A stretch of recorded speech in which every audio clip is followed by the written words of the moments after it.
Bismillah, Assalamualaikum warahmatullahi wabarakatuh. Nahmaduhu wa nusalli wa sallim ala rasulil karim. Rabbi syrah li sadri wa yassir li amri wahlul 'uqdatam min lisani yafqahu qawli. Saya salah satu mahasiswa pasca sarjana IAIN Kendari, memiliki tugas untuk mengamati salah satu pengorganisasian di sekitar. Ya, pada kali ini kita akan membahas tentang organisasi dalam dunia usaha. Sebagaimana yang kita ketahui bersama bahwa organisasi itu adalah suatu kelompok yang lebih dari satu atau dua orang, dan organisasi ini adalah hal yang urgent, sangat penting untuk kemudian kita jalankan sebagaimana mestinya, karena dengan adanya organisasi ini, dengan pengorganisasian yang baik, maka tujuan-tujuan dalam usaha itu nantinya akan tercapai sesuai dengan harapan kita. Nah, dalam organisasi tentunya ada tujuan di dalamnya. Karena saya mengambil contoh pengorganisasian di salah satu bidang usaha printing di Kota Kendari. Nah, dalam organisasi ini tentunya ada tujuan-tujuan tertentu. Yang pertama adalah membagi pekerjaan agar lebih teratur. Kemudian yang kedua, mempermudah proses kerja. Kemudian yang ketiga adalah meningkatkan kerjasama antar anggota. Yang keempat, menentukan siapa yang mengerjakannya dan apa yang dikerjakan, seperti itu. Selanjutnya adalah membuat pekerjaan lebih cepat dan efisien. Kemudian menghindari tumpang tindih tugas atau menghindari saling berharap satu sama lain, seperti itu. Nah, adapun yang saya amati di dalam organisasi ini adalah SDM-nya. Jadi jumlah SDM dalam organisasi ini, karena organisasi ini masih terbilang belum lama juga, masih tahap proses merintis, begitu. Jadi dalam organisasi tersebut masih berjumlah 3 sampai 4 orang, tapi yang paling berpengaruh itu ada 3 orang. Di mana yang pertama adalah pemilik atau pemimpin, di mana pemimpin ini mengatur usaha dan menerima pesanan. Kemudian yang kedua adalah ada anggota bagian desain grafisnya, di mana anggota ini membuat desain seperti spanduk, misalnya desain stempel, logo, dan lain sebagainya. Kemudian yang ketiga adalah bagian produksi. Nah, pada bagian produksi ini dia mencetak dari pesanan dan sudah didesain sedemikian rupa oleh petugas sebelumnya, lalu kemudian bisa diproduksi seperti itu. Nah, itu tim atau jumlah anggota dalam organisasi tersebut dan juga tugas-tugasnya. Kemudian yang saya mau bahas selanjutnya adalah kerjasama antar SDM. Nah, dalam organisasi tentunya dibutuhkan kerjasama antara satu sama lain, seperti itu.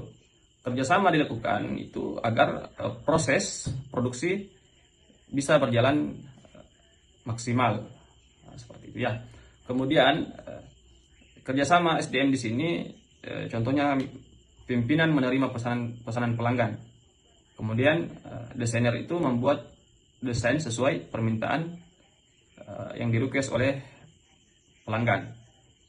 Nah, bagian produksi itu mencetak hasil dari desain-desain yang sudah jadi sebelumnya. Nah, kesemua anggota ini saling membantu ketika pesanan lagi banyak, dan tentunya kalau misalnya kan dalam organisasi ini tidak boleh saling berharap satu sama lain. Akan tetapi kalau misalnya pekerjaan sebelumnya sudah selesai dan memungkinkan untuk kemudian membantu daripada anggota lainnya, saya kira itu akan lebih baik, seperti itu. Nah, dengan adanya kerjasama tadi, tentunya pekerjaan itu akan menjadi lebih cepat, lebih efektif, dan juga tentunya bisa memuaskan pelanggan, seperti itu. Oke, selanjutnya yang saya ingin jelaskan adalah konsep pengorganisasian. Yang pertama adalah jenis dan banyak pekerjaan. Dalam usaha printing, atau percetakan terdapat beberapa jenis pekerjaan. Yang pertama adalah menerima pesanan, kemudian mendesain produk, mengedit gambar, kemudian cetak, memotong dan finishing, serta pengiriman barang jika itu diperlukan. Karena pekerjaan ini cukup banyak dan jumlah dalam organisasi tersebut terbilang sedikit, maka dibagi sesuai bidang masing-masing, dan setelah pekerjaannya selesai bisa membantu anggota lainnya. Selanjutnya itu adalah orang dan keahliannya. Tentunya setiap orang itu memiliki kelebihan dan keahlian yang berbeda. Misalnya pimpinan, dia khusus untuk mengatur usaha dan komunikasi kepada pelanggan.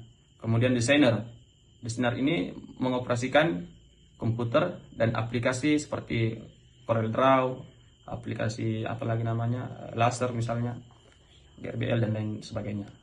Nah, kemudian adalah bagian produksi.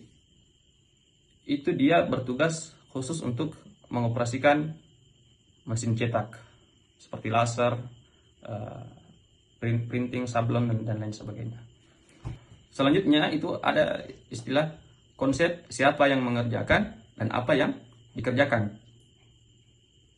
Karena dalam organisasi ini ada 3 tadi, jumlah orangnya atau jumlah anggotanya, maka yang pertama adalah pimpinan.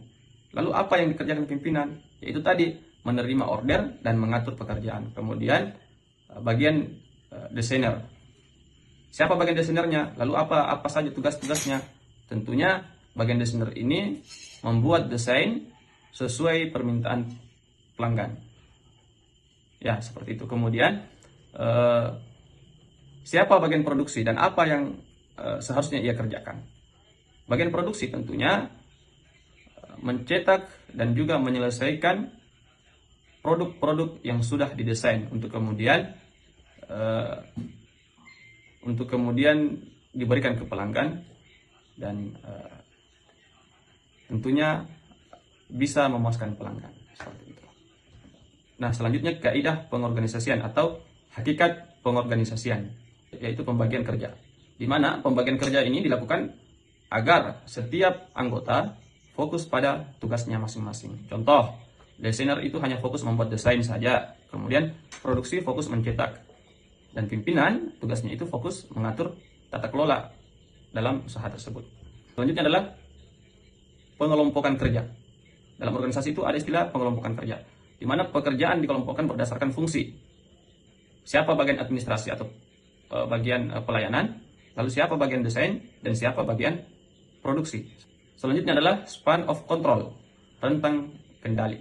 Nah, dalam usaha kecil ini, pimpinan mengawasi langsung seluruh anggota kerja.